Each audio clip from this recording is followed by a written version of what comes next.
السلام عليكم ورحمة الله تعالى وبركاته. وعليكم السلام ورحمة الله وبركاته. Thank you. صلوا على النبي. صلوا على النبي صلى الله عليه وسلم. الحمد لله الذي هدانا لهذا وما كنا لنهتدي لولا أن هدانا الله. اللهم لولاك ما اهتدينا ولا صرنا ولا صلينا فأنزل سكينة علينا وثبت الأقدام إن لقينا. Allah, were it not for you, we would never have been guided. We would never have known Salat or Siyam.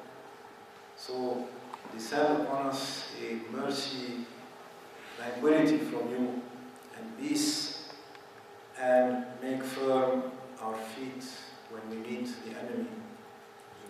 We seek refuge in Allah subhanahu wa ta'ala from our wrongdoing and from the wrongdoing of our own souls. شرور أنفسنا وسيئات أعمالنا. Truly, if Allah guides us, we are safe and sound. But if we are left to ourselves, then we are lost. So we ask Allah subhanahu wa ta'ala, as Prophet sallallahu alaihi wasallam taught us, اللهم لا تكلنا إلى أنفسنا طرفة العين. Do not leave us to ourselves, our own souls, our own egos for the blink of an eye, but rather keep us from Iman until you take us back to you, Ya Rabbi, safe and sound from the fitna of this life. آمين يا رب العالمين. ربنا توفنا مسلمين وألحقنا بالصالحين. And keep us always with the righteous, here and hereafter.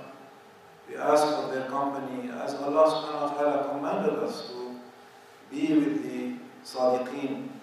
أيها الذين آمنوا اتقوا الله وكونوا مع الصادقين. And that means the truthful ones, those that held fast to the promise and kept the promise that they made to Allah subhanahu wa ta'ala, and they took shahada and made bay'ah to Rasulullah sallallahu alaihi wasallam and pledged their lives to him and accepted what he taught them from Allah subhanahu wa ta'ala, and let love of Rasulullah sallallahu alaihi wasallam be their guiding light in their iman, which facilitated it more than just obedience through will, because willful obedience and following do's and don'ts has a ceiling, has a limit beyond which a person might not go. But if that person has love, then they will do miracles with the help of Allah subhanahu wa ta'ala through that love. And that is why we would see those fierce people that Allah subhanahu wa ta'ala brought out of Jahiliyyah at the hands of his Prophet sallallahu alaihi wasallam say to him ultimately, Fidaka abi wa ummi ya Rasulallah, Fidaka ruhi wa nafsi ya Rasulallah. That you, ya Rasulallah, will sacrifice everything to you. Parent, children, my own life and property belongs to you, ya Rasul. So he made, subhanahu wa ta'ala, he made the greatest supporters of haqq at the hand of the best of creation, out of those humble people that came out of the desert of Arabia from Jahiliyyah, and who were given to vendetta and were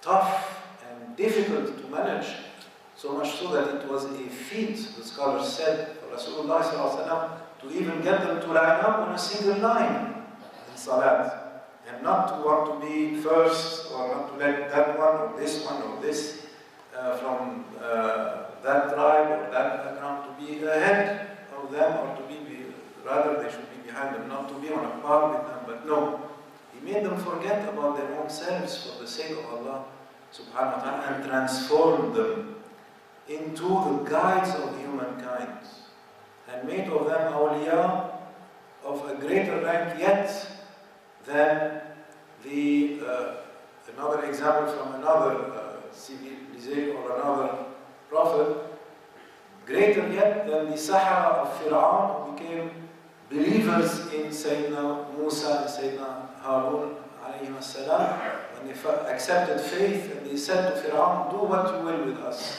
Even if you cut us into bits, we will never go back. But we believe in the Lord of Musa and Harun.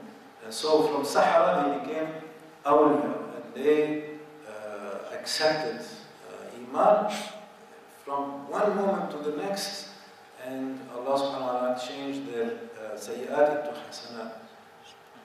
And so similarly we ask Allah subhanahu wa ta'ala to keep us on Iman and to change our sayyat into hasanat. As we consider ourselves, since the topic today is tariqah, we consider ourselves according to the standards of tariqah, as Qadi Iyad said in his explanation of the Isma of Anbiya in his book Kitab al-Shifa. He said, why they consider themselves sinful, the Anbiya, even though they are sinners? Because they held themselves to a high standard.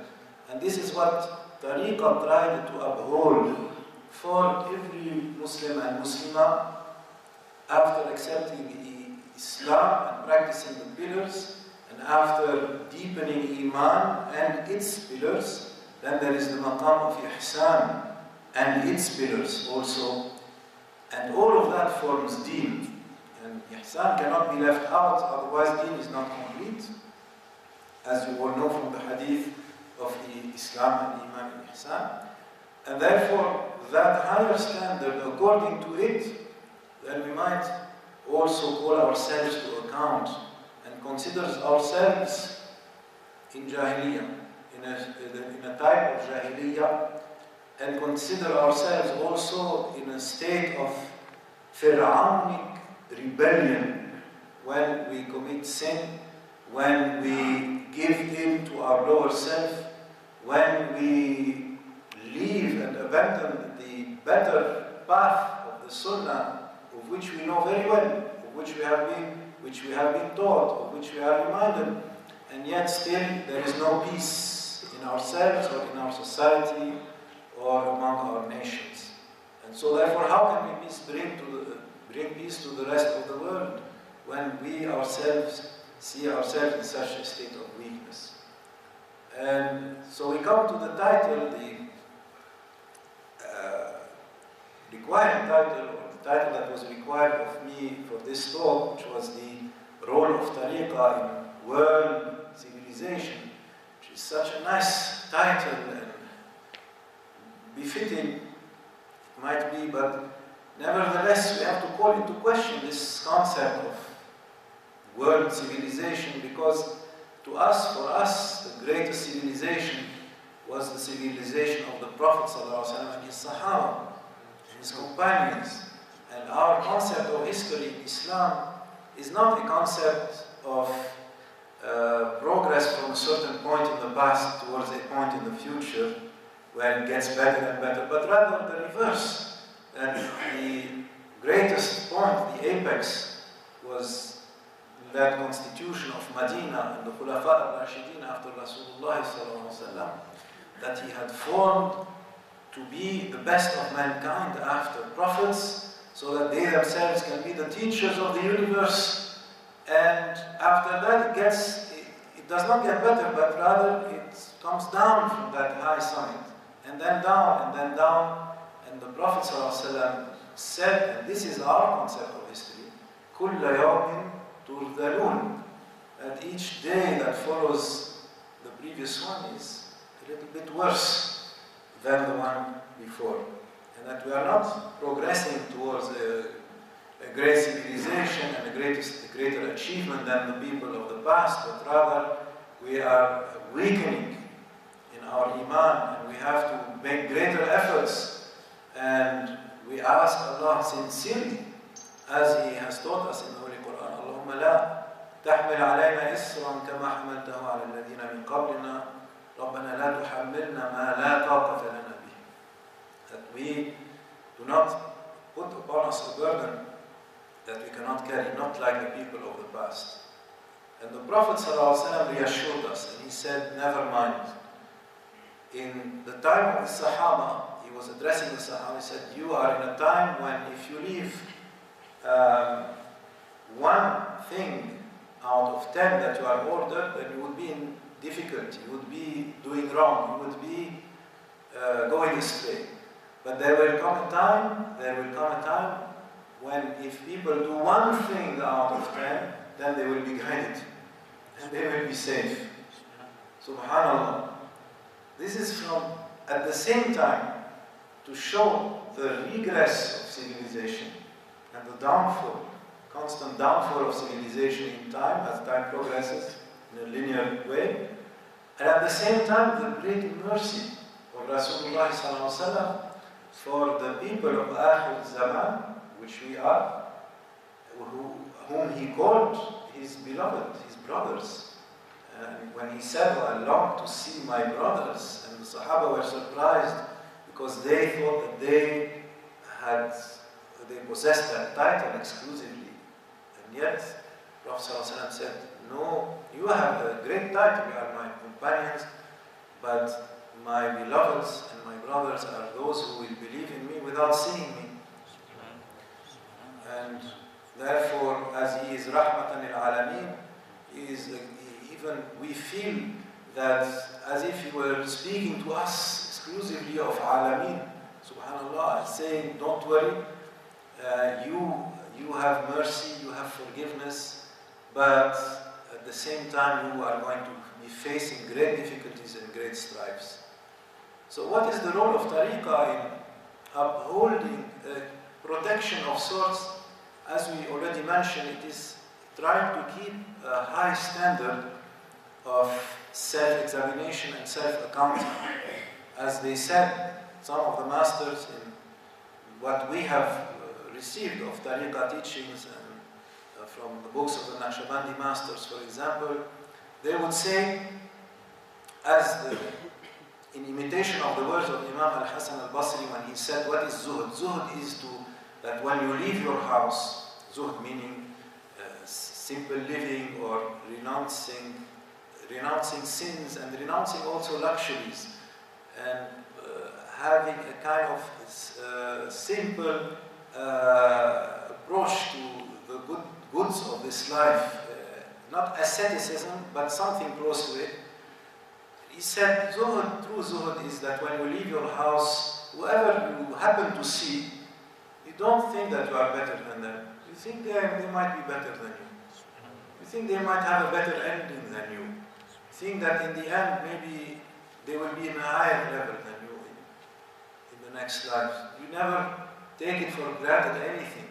Never calling yourself names and titles, even if you might think that you are justified. Because Allah has named us believers, has named us Muslims, and in Adina and Allah Islam, and I said Shahada, but not to be proud, not to hold it up like a self-justification, that you are off the hook, now you are now better than everyone. No. So Al-Hasan al-Basri was saying that. So how did the Naqshbandi masters reword this for their contemporaries? They would say, consider yourself worse than Namrud and Fir'aun. Does anyone know how their last moment will be? We do not know. We do not have that ahd or that guarantee from Allah subhanahu wa ta'ala. All we have is good hope, and we keep husn al-zan in our Lord, and we ask, Ya Rabbi, tawaffana muslimin. Take us back to you as Muslims. Let our last breath be La ilaha illallah Muhammadun Rasulullah from the heart. That is all we ask. So the Sufi teachers, they would say that in the beginning of the career of self-purification and tariqah, and taking the hand of a spiritual master to try to improve yourself, tariqah is basically to try to be truthful to your promise of taqwa of Allah subhanahu wa ta'ala in everything, and therefore to try to absorb the sunnah of the Holy Prophet ﷺ in your every aspect of your life, and not just to get by, but rather to question yourself before you are questioned in the grave. as Sayyidina Umar and many of the Salaf al-Salih radiallahu ta'ala anhum ajma'in would counsel and advise their contemporary, حاسبوا أنفسكم قبل أن تحاسبوا. Judge yourselves before you are judged. This way you will be more ready for the questioning in the grave, which is the first of the stations of the hereafter, let alone the judgment day, in which يجعل الولدان شيبا, they will be horrified by the sight of the judgment day, and people then will be surging like waves. Imagine the biggest tsunami that you can imagine, that you have not even seen yet, but it will be full of people, of living beings, not water, but people will be surging like waves, and they will be horrified and terrified, and they will not know where to turn, and they will not even care that they are raised and resurrected from their graves naked. Because as Prophet ﷺ said to Sayyidah Aisha, he said they will not care about that. Their minds will be completely gone to other things that they will be concerned and worried about. So it is a horrible time and a horrible sight. So what have we prepared for that? So that is what basically you might summarize all of the project of Tariqah as an examination of the Prophet's question to that Bedouin. What have you prepared for that day? What are you asking about? And of course, also for our greater benefit, the answer of the Bedouin, which the Prophet ﷺ approved of, when he said, Ya Rasulullah, I have nothing. And this is mentioned in Sahih Bukhari and Sahih Muslim, narrated from Anas ibn Malik and others. Said, Ya Rasulullah, nothing except that I love Allah and His Prophet. And Prophet ﷺ said to him, Kafaka. Inna al-mar'u ma'man ahabba. Inna al-mar'a ma'man ahabba. Truly, a human being will be with the one that he loves. If you love Allah and the Prophet ﷺ, you will be with Allah and the Prophet ﷺ. And Anas ibn Malik said, I never saw the Sahaba of Rasulullah ﷺ happier than on the day that they heard those words. They could not believe their ears that they heard those words. That it is enough, this is enough. Allah, Allahu Akbar. They were so happy. And Anas ibn Malik, he commented, he could not help himself, and Bukhari related that comment also, and he said, Anas said that therefore I really also love Allah and the Prophet ﷺ, and I love Abu Bakr and Umar, although I do not have their deeds. I do not have their deeds. And I hope to be with them, even if I do not have any of their deeds. And Anas, it is related from him even that he loved even the food that the Prophet ﷺ loved, because of that. Because when you love someone, you love everything around them also. That is why it is surprising to see people harming other Muslims of whom the Prophet ﷺ said, when he was comparing them to the Kaaba, he was addressing the Kaaba, and he said how great you are to the Kaaba and how honorable, and yet a single believer is dearer to Allah than you. A single believer, a single Muslim is dearer to Allah subhanahu wa ta'ala than you, and yet now we are not stopping this wave of blind rage that is destroying us from within. And if people do not stand up, it will continue and grow. And it is growing now with this horrible phenomenon of even attacking the Salaf al-Salih in their bodies even after they have left this life. They have left the fitna of this life. And the fitna of this life is still trying to follow them and to dig them up and to harm them in some way. And it is harming the living more, because cursing the dead harms the living, especially because the living are the ones that are taken to task and are also bleeding inside and outside from such phenomena, such horrible acts. And they do that in the name of religion. So how can it be? If you know that you are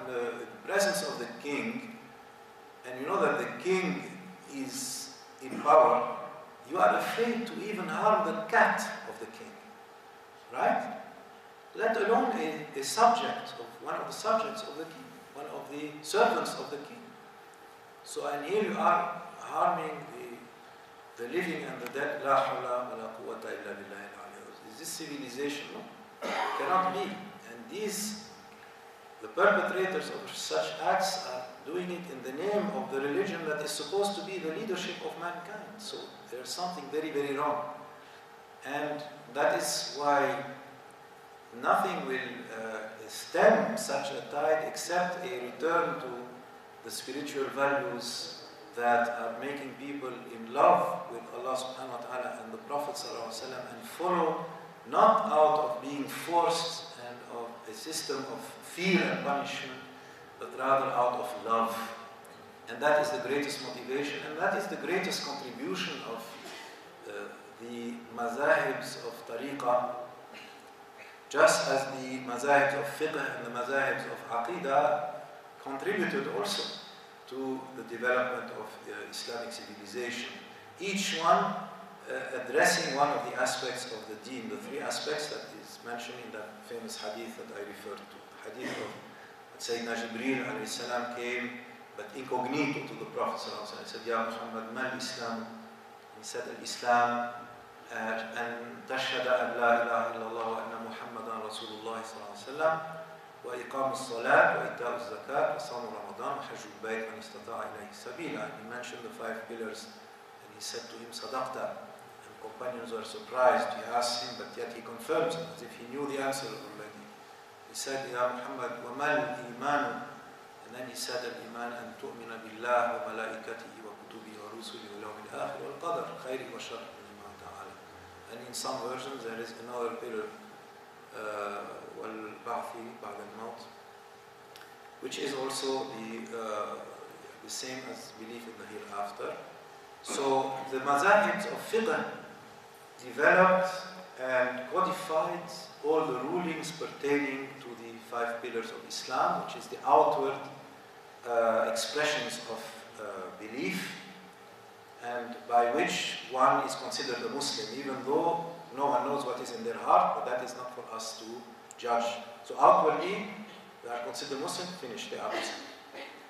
But the pillars of Iman were codified by the schools of Aqidah, doctrine and belief, and that is concerning the hidden belief in the heart, belief in Allah, belief in the prophets, belief in the books, belief in the angels, and in Qadr. And even though one can superficially assess it from outside behavior, still one cannot check it 100% and be certain that the other person is a believer. That is for Allah to know. So after fiqh and aqidah, then there came tasawwuf, and that is addressing the third aspect of that hadith when he said, Ya Muhammad, wa mal ihsan? What is ihsan? How to translate ihsan? If we translate Islam as submission and iman as belief and faith, and ihsan we might translate it as perfection or excellence, or doing what is good, doing what is beautiful, because husn means beauty, and like jamal. So, but husn has this added moral dimension of excellence and of inner perfection also. So all of this. And he said to him, what is ihsan? He said, ihsan, al-ihsan an ta'bud Allah ka'annaka tarah, فَإِن لَمْ تَكُنْ تَرَاهُ فَإِنَّهُ يَرَاكَ. Ihsan and excellence is to worship Allah as if you see Him. And if you do not see Him, then know that He sees you. And to know that Allah sees us, that Allah is with us, that Allah is present with us, is a high enough and difficult enough program. And that is one of the directives of tariqah, and one of the exercises, spiritual exercises, to say to one's soul, Allahu hadiri, Allahu naziri, Allahu ma'i.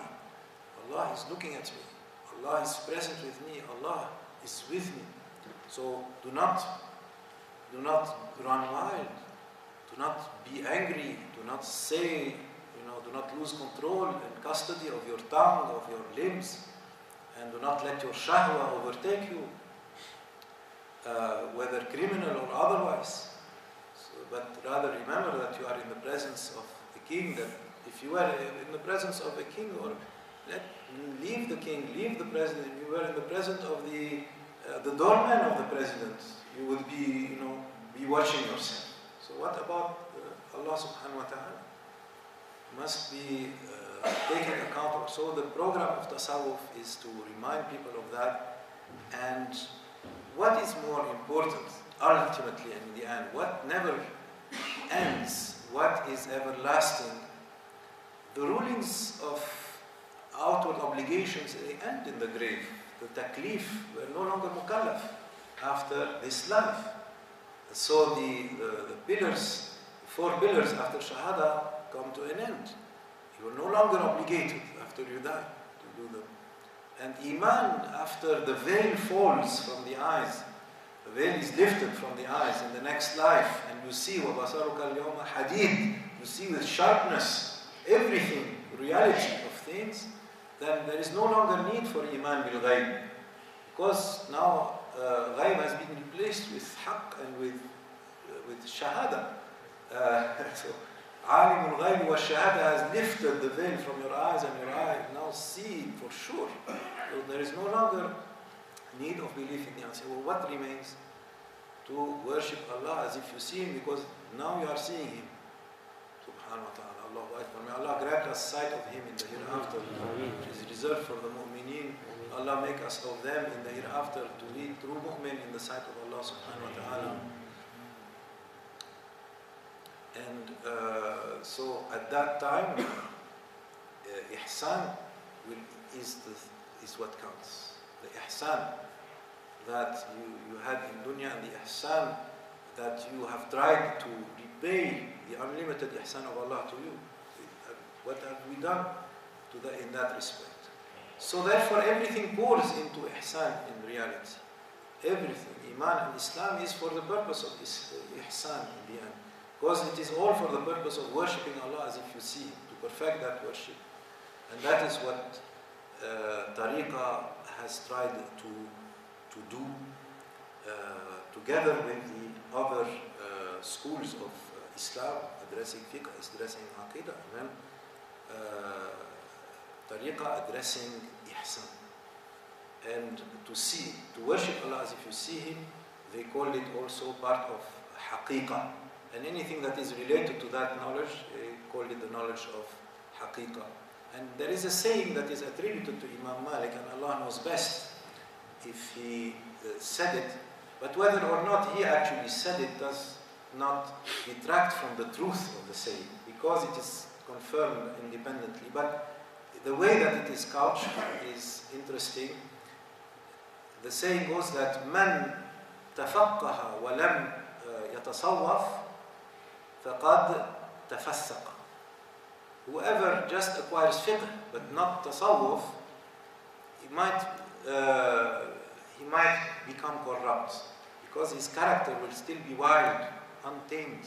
There will be pride, there will be ego, there will be anger, there will be the things that are not appropriate, and he did not work on his character enough. He worked on his knowledge, but not enough on his character. And then he said, وَمَنْ تَصَوَّفَ وَلَمْ يَتَفَقَّهْ فَقَدْ تَزَنْدَقَ. Whoever acquires tasawwuf only but not fiqh, he will be deviated into heresy. Because just having love only, or attraction, or a kind of feeling of emotion only, in the end it might draw a person towards leaving their obligations and claiming that love is enough. Like you ask people, for example, for another faith, Christians, let's say, why you don't go to church on Sundays? Only one time a week, and you don't even go. And you do this and you do that, gambling and zina and so forth, unfaithfulness and adultery. Is this what religion teaches? They will say, or they might say, oh, we love God, our heart is good, God knows our heart is good, it is enough. The spirit is what counts, not the body. And all these excuses to leave their obligation and get themselves off the hook for in reality letting their ego run wild, and their bestial self also rule their appetites, and their lives are ruled by their appetites. And in the end, they will lose their faith. And this is materialistic mentality and secular mentality to say, eat, drink, and be merry, for tomorrow we die. Whereas true religion has to have a belief in the hereafter. So,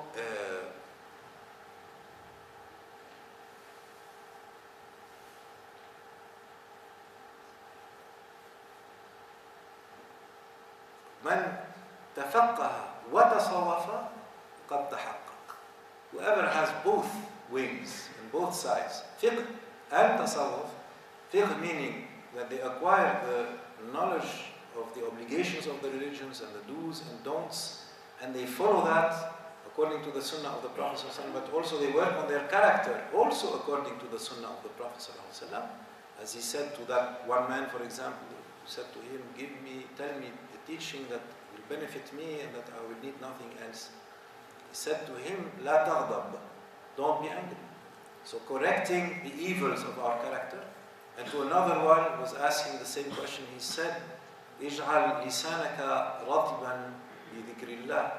But keep your tongue always moist with the dhikr of Allah subhanahu wa ta'ala. And to Sayyidina Abu Hurairah also, for example, he reported that وصاني خليلي أن لا أنام قبل أن أصلي صلاة الوتر وأن لا أدع صلاة الضحى وأن لا أدع صيام الاثنين والخميس or صيام 3 أيام في الشهر.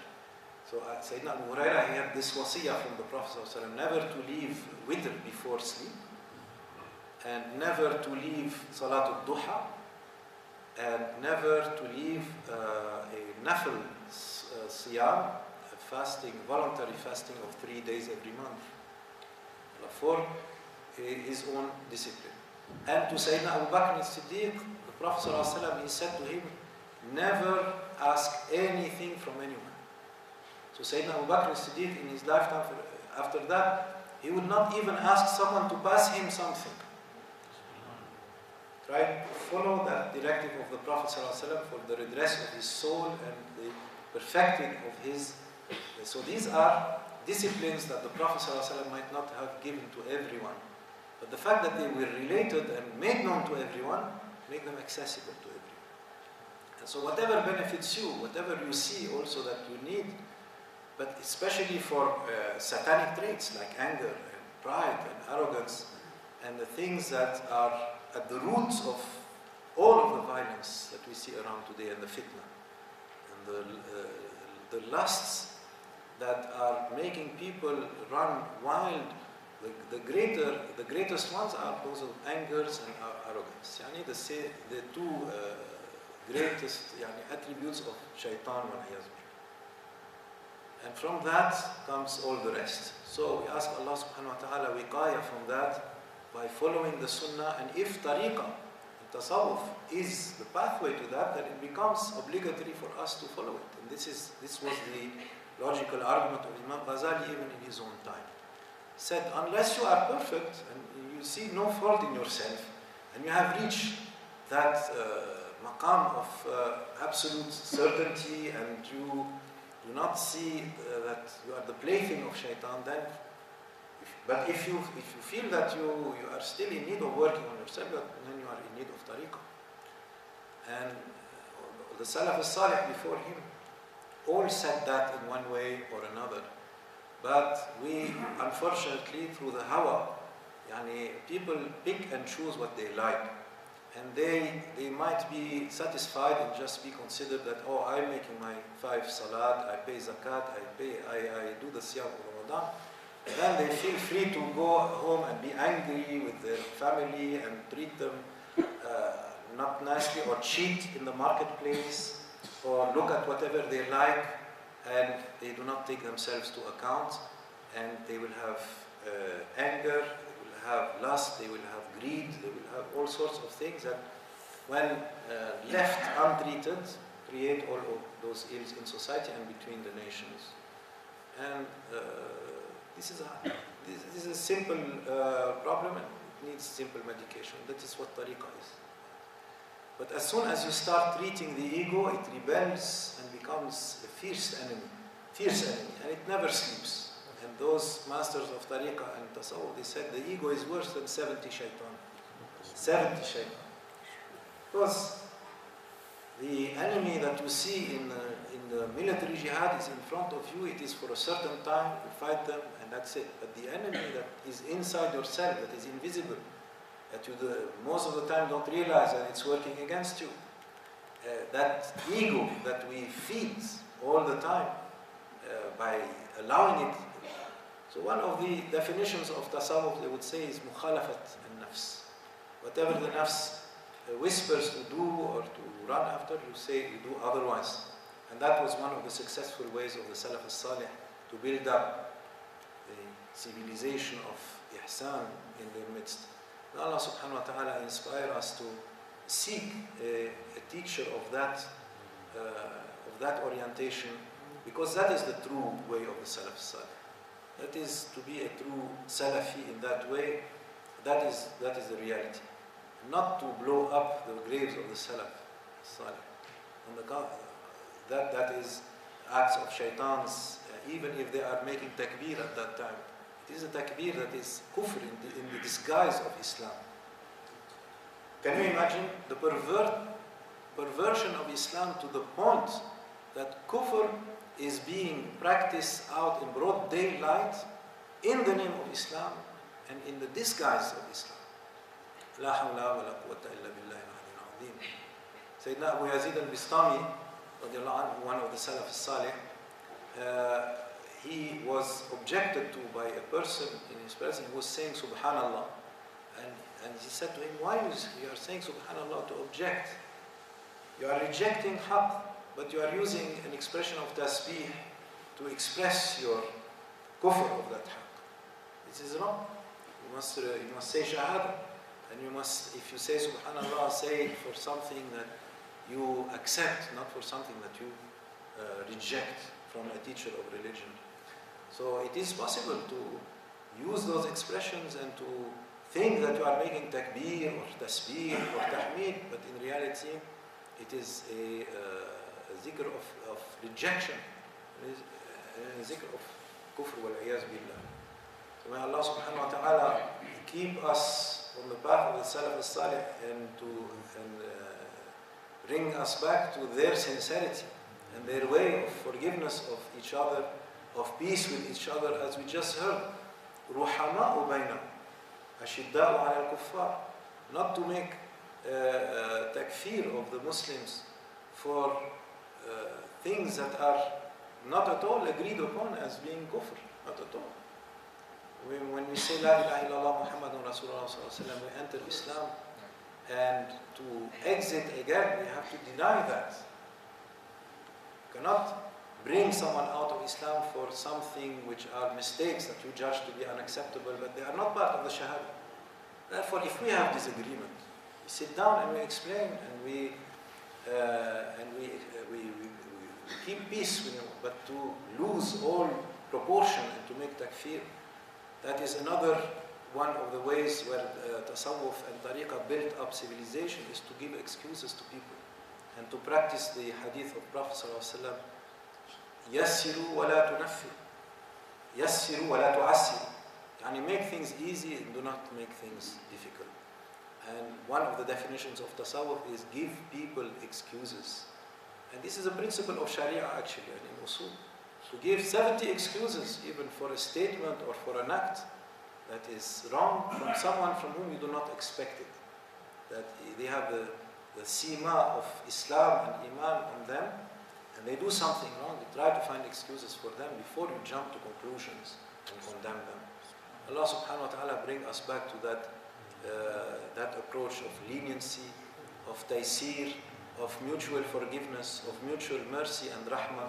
And if we give rahmah to others, perhaps Allah subhanahu wa ta'ala will give us rahmah here and hereafter, for ourselves, for our dependents, for our communities, for our neighborhoods, for our nations, and to bring us back to that state of sakina and peace and yaqeen, so that we can in turn communicate it to others. Otherwise, if we ourselves are in deep need of treatment, then how can we be treating others? How can we be helping others? They have a right.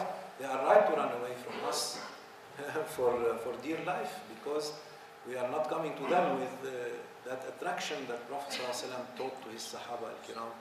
Allah forgive us, and Allah teach us, and Allah reform us, and the Ummah of the Prophet ﷺ, for the honor of the Prophet ﷺ. And if we do not do it, then Allah subhanahu wa ta'ala can very well remove us and replace us with the people who will do it, and will keep true to their word and their promise to Allah subhanahu wa ta'ala, that رَبَّنَا آمَنَّا بِمَا أَنزَلْتَ وَاتَّبَعْنَا الرَّسُولِ. We believe in what you have revealed, and we have followed the Prophet sallallahu alaihi wasallam. We keep steadfast on his way, and we keep steadfast on the way of the people who teach his way. May Allah subhanahu wa ta'ala inspire us love of him and love of Rasul sallallahu alaihi wasallam, and love of those who teach us to love Allah and the Prophet sallallahu alaihi wasallam, and love of acts that bring us closer to the love of Allah subhanahu wa ta'ala, not farther away from him. A'yadh billah min dhalik. اللهم القرب منك ولا البعد يا ربي، والوصل بك ولا الفصل يا ربي، والوحدة ولا الفرقة. You reunite us under the umbrella of Prophet sallallahu alaihi wasallam, holding fast to the rope of Allah subhanahu wa ta'ala, and not disunite us. Ameen ya Rabbal Alameen. And help us against the qawm al-mufsideen and the qawm of fitna and the people of fitna. If you do not help us, we will lose, Ya Rabbi, Ya Allah. But with your help, Ya Rabbi, Ya Allah, we will pass this hurdle, inshaAllah. And be of the people of haqq at the end of times, and reap the rewards that you have promised at the hand of your Holy Prophet sallallahu alaihi wasallam. قولوا قولي هذا واستغفر الله لي ولكم ولسائر المؤمنين ولسائر المستغفرين فيا فوز المستغفرين. استغفر الله. Ask forgiveness of Allah subhanahu wa ta'ala.